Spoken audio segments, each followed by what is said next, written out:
Welcome back to my channel. अस्सलाम वालेकुम friends, कैसे हैं आप सब। तो आज आपके साथ जो अर्का शेयर करने जा रही हूँ, इसको आपने कैसे इस्तेमाल करना है, कब इस्तेमाल करना है, किस कंडीशन में आपने इस्तेमाल करना है। आजकल मैदे के मसाइल बहुत ज़्यादा चल रहे हैं और गैस हो जाना, सीने में जलन, पाँव हाथों में जलन, पेट ख़राब रहना, कब्ज़ रहना। तो ये 180 रुपये की बॉटल मुझे मिली है और ये मैंने इस्तेमाल करना शुरू कर दिया है। और रमज़ान शरीफ आने वाला है तो क्योंकि इफ्तारी में हम बहुत पेट भर कर खाना खा लेते हैं तो पेट में गैस या सीने में जलन होना शुरू हो जाती है और दिमाग पर चढ़ना शुरू हो जाती है। तो आपने इसको कब इस्तेमाल करना है, कैसे इस्तेमाल करना है।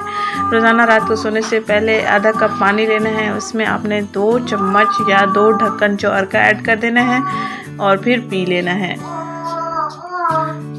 नो मम्मा, जाओ उस रूम में, जाओ कार्टून देखो आप, जाओ मम्मा। तो ये करशी का जो अर्का है, इसको मेडिकल स्टोर से भी आप ले सकते हैं, पंसार की दुकान से भी ले सकते हैं, किसी जनरल स्टोर से भी ये आपको मिल सकता है।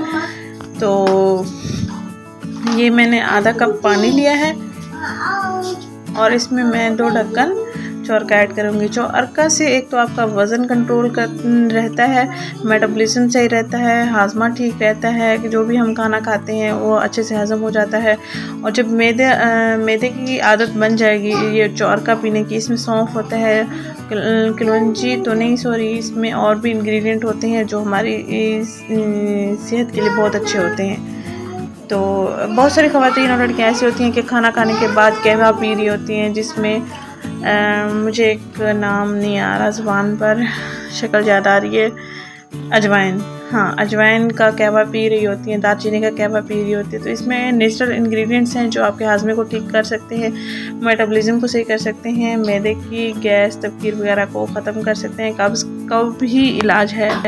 ज़िचकी के दौरान, ज़िचकी के बाद भी ख़वातीन इस्तेमाल कर रही होती हैं क्योंकि ये बहुत अच्छा होता है मैदे के लिए। मैदे को आप ठंडा रख सकते हैं इसके इस्तेमाल से इंशाल्लाह।